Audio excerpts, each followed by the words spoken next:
सभी इलेक्ट्रॉनिक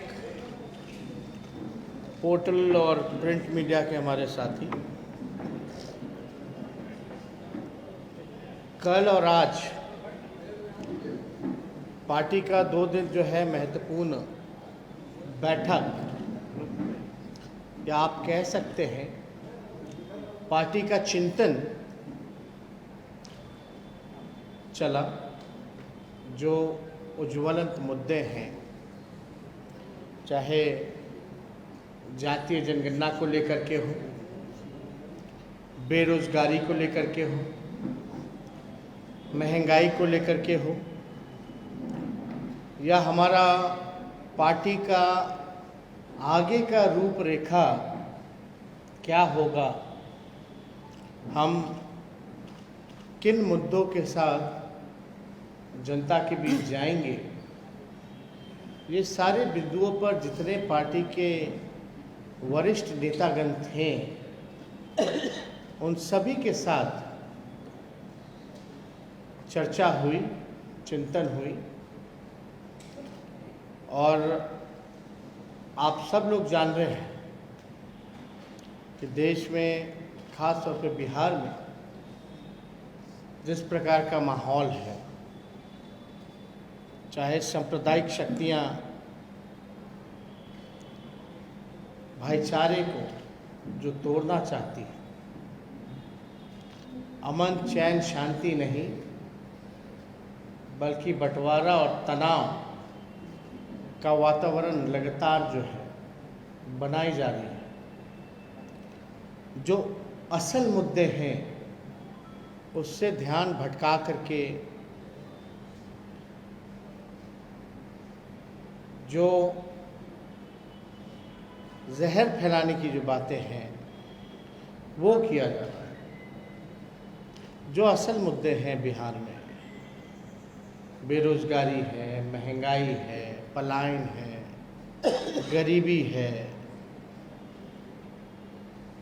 आप देखिएगा, चाहे बिहार को विशेष राज्य का दर्जा हो, विशेष पैकेज हो, जातीय जनगणना है, इस पे कोई भी मौजूदा सत्ता में बैठे लोग चर्चा नहीं कर रहे।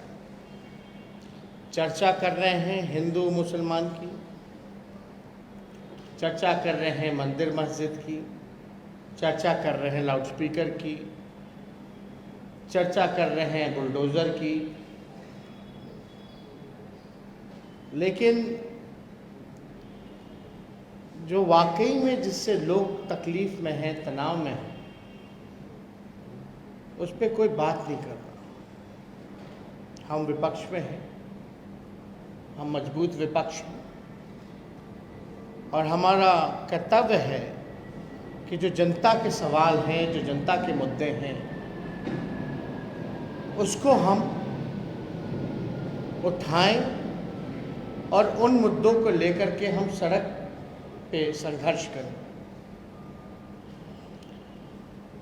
आप लोग सब लोग जान रहे हैं, कल जातीय जनगणना को लेकर के जब सवाल पूछा गया तो इसमें हमने कहा था कि अब कोई उपाय नहीं बचता है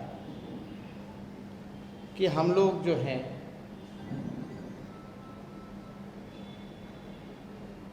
पैदल चल करके, पद यात्रा करके दिल्ली कूच कर बेरोजगारी के सवाल पे और जातीय जनगणना के सवाल पे, अगर पूर्व में जाइएगा तो 2011-12 में लालू जी के प्रयास से उस समय की जो यूपीए 2 की सरकार जो थी, मनमोहन सिंह जी के नेतृत्व में, सोशो इकोनॉमिक और कास्ट सेंसस कराए गए थे। लेकिन बाद में पता चला कि कोई डेटा जो है इसका खराब हो गया है, और इस वजह से जो है पब्लिक डोमेन में इसको नहीं रखा जा सकता। उस समय भी लगातार लालू जी ने इस बात को लेकर के संघर्ष किया, और राष्ट्रीय जनता दल और लालू जी के संघर्ष के बदौलत ही बिहार में 2 बारी बिहार विधानसभा और परिषद में प्रस्ताव भी पारित हुआ जब ये पार्लियामेंट में सवाल आया, जब भारत सरकार के मंत्री ने उत्तर में जवाब में दिया कि वो नहीं कराएगी, तब हम लोग बिहार विधानसभा में उस समय मुख्यमंत्री के सामने हमने प्रस्ताव खुद रखा था खड़े होकर के, चलिए प्रधानमंत्री जी से मिलने एक डेलीगेशन लेकर के, मानते हैं तो ठीक है, वरना दूसरा प्रस्ताव ये था कि राज्य सरकार जो है अपने बलबूते पर जो है जातीय जनगणना कराए, और सर्वसम्मति सब दल के लोग प्रधानमंत्री जी से भी मिले और अपनी बात को भी रखा, और इस बात से मुख्यमंत्री भी सहमत थे।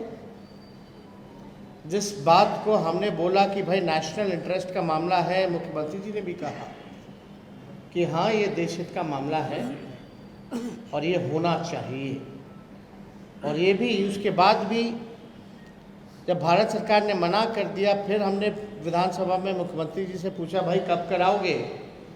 हम ऑपोजिशन का डेलीगेशन लेकर के मुख्यमंत्री के चैम्बर भी गए, मुख्यमंत्री जी से भी मिले, और मुख्यमंत्री जी ने बोला ठीक है, ऑल पार्टी मीट जो है वो बुलाएंगे। अब आप देखिए, ऑल पार्टी मीट का तो उस समय कोई मतलब ही नहीं रह जाता था, लेकिन फिर भी मुख्यमंत्री कह रहे थे बुलाएंगे सबको, बात करेंगे। अब कितने महीने हो गए? यानी साफ तौर पे ये दिखाता है कि आखिर कहीं ना कहीं दाल में कुछ काला है। ये मामले को टालने का प्रयास किया जा रहा है, और क्या महत्व रह जाएगा सेंटिमेंट का, जब 2 बारी बिहार विधान परिषद सभा से पारित किया गया सर्वसम्मति से, क्या महत्व रह जाएगा? तो कहीं ना कहीं से ये जो डिले टैक्टिक्स, कहीं ना कहीं से मुख्यमंत्री बार बार डिले करने का जो टैक्टिक्स जो चल रहे हैं, ये साफ तौर पे ये दिखाता है कि इस मामले को वो दबाना चाहते हैं, इग्नोर करना चाहते हैं। लेकिन हम लोग जिस संकल्प के साथ चले थे, जो संघर्ष हुआ, उसको सही में उंगली जामा पहनाना हम लोगों का फर्ज है। आखिर कौन सी, हमारा सवाल है मुख्यमंत्री जी से कि भाई आखिर कौन सी ऐसी कठिनाई है जो आप जातीय जनगणना को लेकर के आप सभी से बात नहीं कर रहे? और माफ़ कीजिएगा, ये कोई विपक्ष जातीय जनगणना नहीं करा सकती, क्योंकि हम विपक्ष में हैं। जो सत्ता में है वो सरकार ही करा सकती है। और आपके कमिटमेंट के बाद भी बिहार विधानसभा में अगर ये नहीं होता है तो कौन विश्वास करेगा इस संस्था पे? कौन विश्वास करेगा? इस पद की गरिमा होती है। मुख्यमंत्री कोई बिहार विधानसभा में लोकतंत्र के सबसे बड़े मंदिर राज्य में अगर कमिट करते हैं, लोगों से कराएंगे, तो क्या महत्व रह जाएगा? आखिर क्या कारण है, क्या कठिनाई है? हम मुख्यमंत्री जी से चाहते हैं कि भाई सभी लोगों से जो है बात करें, और सब लोगों से क्या बात करना, उनको तो कम से कम कैबिनेट मीटिंग बुलानी है और कैबिनेट में पारित करना है। कैबिनेट में बुला करके भाई एक कैबिनेट जो रेजोल्यूशन पास करना है, और इसमें क्या स्टडी है, सब कुछ हम लोगों ने मुख्यमंत्री जी को बता दिया कि और जो राज्य हैं साउथ में हो या अनेक राज्य हैं, उन्होंने अपने राज्य खजाने से जाति जनगणना कराई है। वो मॉड्यूल भी दे दिया गया है, सब कुछ बता दिया गया, तो उनको तो बात करनी चाहिए। और हमको भी कोई हिचक नहीं है, हम छोटे हैं, हम किसी से भी बात कर सकते हैं इस मुद्दे को लेकर के। और हम तो प्रधानमंत्री तक लेकर गए लोगों को, ये हमारा ही प्रस्ताव था। तो मुख्यमंत्री जी सब लोगों से बात करें, अपने स्थिति को स्पष्ट करें, एक क्लियर बात बताएं कि भाई क्या करना चाहते हैं, या करना भी चाहते हैं तो कब तक करेंगे। और हम बार बार मुख्यमंत्री जी को कह रहे हैं कि आपका यही मॉडल चला बिहार विशेष राज्य के दर्जा को लेकर के। अब बिहार विशेष राज्य का दर्जा आपको नहीं चाहिए। अद्भुत है कि मुख्यमंत्री कहते हैं कि भाई नीति आयोग का रिपोर्ट में सबसे अगर फिसड्डी राज्य बिहार है तो बिहार को विशेष राज्य का दर्जा दीजिए, लेकिन वहीं दो उप मुख्यमंत्री हैं वो कहते हैं कि बिहार को विशेष राज्य का दर्जा की जरूरत ही नहीं है। ये कैसे सरकार चल रहा है? ये कितना बड़ा कॉन्ट्रडिक्शन है। आप क्या निर्णय ले रहे हैं भाई? लोगों को आपका उत्तरदायी है, जवाबदेही है कि आप अपने स्थिति को स्पष्ट कीजिए। आप बताइए कि आप कराएंगे कि नहीं कराएंगे, और कराएंगे तो कब करेंगे। इसमें हम इस प्रेस कॉन्फ्रेंस के माध्यम से हम मुख्यमंत्री जी को कहना चाहते हैं कि 48 घंटे से 72 घंटे के बीच में आप हमको बुलाइए। अगर आप नहीं बुलाते हैं तो हम आपसे समय मांगेंगे। इस प्रेस कॉन्फ्रेंस के बाद जो है मुख्यमंत्री से हम समय मांगेंगे, और 48 घंटे के अंदर और 72 घंटे के अंदर जो है वो हमको समय दें और पूरी बात बताएं, इरादा बताएं कि क्या करना चाहते हैं। अभी ऑफिशियल भी हम जो है इस प्रेस कॉन्फ्रेंस के बाद मुख्यमंत्री से समय मांगेंगे। और हम लोग देखिए, कोई डीले टैक्टिक्स इनके स्ट्रैटेजी में फंसने वाले लोग नहीं हैं। हम इनके बहकावे में, झांसे में हम लोग नहीं आएंगे। अगर समय नहीं मिलता है 48 घंटे और 72 घंटे के भीतर, तो हम जो है आगे की रूपरेखा जो है इसको लेकर के हम लोग तय करेंगे। हम सब लोग पार्टी के लोग हैं, यहाँ उपस्थित हैं, और देखते हैं, इंतज़ार है कि मुख्यमंत्री जो है समय देते हैं कि नहीं देते हैं। लेकिन अद्भुत है कि इतना कुछ हो जाने के बाद भी कि क्या कारण है, या ताकत नहीं है मुख्यमंत्री को। एनडीए का चेहरा है वो, और चेहरे का क्या काम जब कोई काम ही निर्णय ही नहीं ले पा रहे खुद से। तो आप समझ सकते हैं, जब सर्वसम्मति से पास है, बोलते हैं कि हम करेंगे, तब भी ये चीज़ नहीं कर पा रहे हैं, तो और सारी चीज़ों में बिहार सरकार कैसे चल रही है, बिहार के लोग क्या झेल रहे हैं, ये साफ दिखाता है कि मुख्यमंत्री जी पूरी तरीके से जो आरएसएस नागपुर से दिल्ली तो चल ही रहा, लेकिन इनके काम करने के तरीके से ऐसा लग रहा है कि बिहार सरकार भी नागपुर से चल रही है। और हम सब लोग किसी भी हालत में जातीय जनगणना को दमखम से हम लोग उठाने का काम करेंगे। बेरोजगारी का जो सवाल है, आपने देखा ही होगा, प्रश्न किस प्रकार से लीक हो रहा, कोई सुनने वाला नहीं, कोई कार्रवाई नहीं, किसी को कुछ पता ही नहीं कि पेपर भी लीक हो रहा भाई बीपीएससी का। अब बीपीएससी का पेपर लीक हो रहा है, लेकिन किसी को कुछ नहीं पता। ऐसे कैसे चलेगा? हमने तो ये भी मांग किया था कि उन छात्रों को जो दूर दराज से हैं, कम से कम 5,000 मुआवजा दीजिए। और कौन जवाबदेही लेगा, कौन जिम्मेवारी तय करेगा? अगर सरकारी नौकरी से किसी का उम्र खत्म हो जाता है इनके पेपर लीक और परीक्षा रद्द, बार बार रद्द से, तो उनके लिए विशेष प्रावधान करना चाहिए कि जितना समय बर्बाद हुआ है, अगर उम्र खत्म हो जाती तो उनको सरप्लस टाइम आगे जो है उन छात्रों को अकोमोडेट करके मिलना चाहिए। यह सरकार को नीति बनानी चाहिए। ये बात हमने पिछले अपने मैनिफेस्टो में भी, जो हमारा संकल्प था, इसमें भी हम लोगों ने इंक्लूड किया था कि बार बार बीपीएससी के परीक्षा रद्द होने से, रिजल्ट देरी होने के कारण जो छात्र छात्राओं का उम्र खत्म होता है उसको इसमें इंक्लूड किया जाए। बेरोजगारी है, हर जगह जो है लाठी डंडा चल रहा है, किसी को न्याय नहीं मिल रहा। तो इन सारे मसलों को लेकर के हम लोगों के पार्टी में सभी सीनियर वरिष्ठ नेताओं के साथ हमारी चर्चा हुई है, बात हुई है, और हम लोग पूरी तरीके से तैयारी कर रहे हैं कि जो हम लोगों ने संकल्प उठाया था।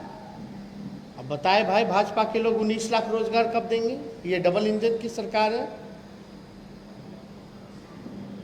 कमिटमेंट, अपना कमिटमेंट तक पूरा नहीं कर पाते ये लोग। अउल जुलूल बयान जो है, जिसका कोई मकसद नहीं है, वो सारी बातों पर चर्चा हो रही है, बयान दिलवाया जा रहा है, दिया जा रहा है। सत्ताधारी दल के विधायक से लेके मंत्री तक क्या क्या नहीं बोल रहे, अब मुख्यमंत्री खामोश बैठे हुए, कोई कदम नहीं उठा रहे, किसी को फटकार नहीं लगा रहे, किसी को निकाल बाहर नहीं कर रहे। सांप्रदायिकता फैल रही है, कहीं कोई मंदिर पर झंडा लगा रहा है और मुख्यमंत्री से कोई कार्रवाई नहीं की जा रही, हाथ लगा के बंधा हुआ है। तो कहीं ना कहीं से तो निर्णय तो लेना पड़ेगा कि भाई ऐसी स्थिति आ गई है बिहार में कि मुद्दे पे बात नहीं होती, मुर्दों पे बात हो रही है, जिसका कोई मतलब नहीं है, जो केवल समाज को बांटने का काम करता है। इन सारी चीज़ों पे चर्चा चल रही है। तो इसलिए हर एक विषय को लेकर के जो देश के हालात हैं, जो बिहार के हालात हैं, सभी लोगों के साथ पार्टी में मंथन हुआ है, चिंतन हुआ है, और हम राष्ट्रीय जनता दल के सभी सिपाहियों की नज़र हर एक जगह है, हर किसी पर है, और जो बिहार के हित में है, जो देश के हित में है, उसको हम लोग उठाने का काम करें। और आप बताइए कि एक कॉलम लालू जी ने तो केंद्र सरकार से, जब हम बिहार सरकार में भी नहीं थे और केंद्र सरकार में भी नहीं थे यूपीए 2 में, तब एक सांसद के रूप में जो है लोगों ने सोशो इकोनॉमिक और कास्ट सेंसस करवाया यूपीए 2 में। लेकिन यहाँ इन्हीं की सरकार है केंद्र में भी और बिहार में भी। बिहार में तो पूरा अपने चाहे तो भाई अपने खर्चे पर सरकार निर्णय ले ही सकती है, देश में नहीं होगा लेकिन बिहार में तो हो सकता है। या तो एक कॉलम जुड़वा दे अपने सहयोगियों को बोल करके। सहयोगी क्या, खुद पार्ट हैं भाई, आरसीपी सिंह मंत्री हैं केंद्र में, करवा ले, क्यों नहीं करवा पा रहे हैं? एक कॉलम ही तो जोड़ना है, खर्चा नहीं होना कुछ भी। अब बताइए, असम में जाके गृह मंत्री जी कह रहे हैं कि ऐप बनेगा, ऑनलाइन जो है वो सर्वे करेंगे कि क्या करेंगे नहीं करेंगे। रे भाई, अगर एप्लीकेशन भी बन रहा है तो एप्लीकेशन में भी एक कॉलम जुड़वा दीजिए। एक कॉलम तो जुड़ ही ना सकता एप्लीकेशन में। जो खर्चा है, और साइंटिफिक डेटा तो होना ही चाहिए, पता तो चलना ही चाहिए, तो उस एप्लीकेशन में एक कॉलम ही तो जोड़ना है, खर्चा भी जीरो रहेगा। या तो वो करवा लें, या तो राज्य सरकार या नीतीश कुमार जी कैबिनेट में ला करके प्रस्ताव जो है वो पारित कर दें, नहीं तो अपनी स्थिति स्पष्ट करें, बोल दें कि हम बड़े कमज़ोर हैं, हम पे भारी दबाव है, हम अपने कुर्सी के लिए कुछ नहीं कर सकते, यही बोल दें। लेकिन हमको इंतज़ार रहेगा कि 48 घंटे और 72 घंटे के अंतर हमको समय देते हैं कि नहीं देते हैं। अगर समय देते हैं तो हम जा कर के जो बिहार की जो भावना है, जो लोगों की उम्मीदें हैं, उस बात को जो है सारे बिहार की लोगों के ओर से हम जो है सभी विपक्ष की ओर से हम जो है अपनी बात को मुख्यमंत्री जी के समक्ष रखेंगे और उनको बोलेंगे भाई निर्णय लीजिए, वरना हम अगला हमारी दल और विपक्ष के लोग अलग हम लोगों का क्या रुख होगा, क्या आने वाला होगा, उस पर हम लोग तैयारी शुरू करेंगे। तो और कोई सवाल अगर वगैरह है? ये सवाल है, बिहार से पंचायत भवन बिहार में भेज दिया गया है, इसके पहले पुल भेज दिया गया, अस्पताल भेज दिया गया। अरे इससे रिलेटेड सवाल करिए। इससे रिलेटेड है, चालू पुल के मामले आते रहते हैं। अब इस साल कहा कि ई सेंसस होगा, अगला सेंसस जो होगा ई सेंसस हम लोग करवाएंगे देश में। तो इसी में ना हम बोले ई सेंसस। ई सेंसस क्या होगा? ऑनलाइन होगा या तो ऐप पे होगा या कुछ होगा? तो जो भी होगा तो सवाल तो पूछे गए होंगे ना। कॉलम सर्वे करता है तो उसका क्वेश्चनियर बनता है, तो उसी क्वेश्चनियर में एक ना कॉलम जोड़ना है, यानी खर्चा ज़ीरो होगा। अगर मुख्यमंत्री जी की इतनी चलती है तो करवा दें।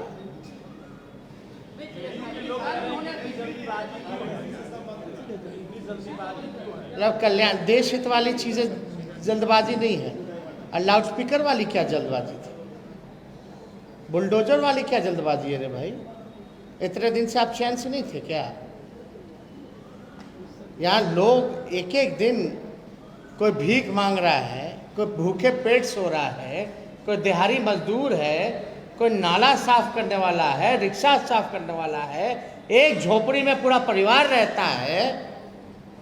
क्या आप उनको जल्द से जल्द न्याय नहीं दिलवाओगे? क्या आप उनसे लगातार नाला साफ करवाइएगा, रिक्शा धोवाइएगा, भूमि ही नहीं रखिएगा, एक कमरे में ही बसर करे, या जो भीख मांगता है मंदिर मस्जिद के बाहर भीख ही मंगवाइएगा? एक एक दिन बहुत भारी पड़ता है। एक दिन कोई नाला साफ करके दिखाए सत्ता में बैठा हुआ लोग, एक दिन कोई मंदिर मस्जिद के बाहर भीख मांग के दिखाए।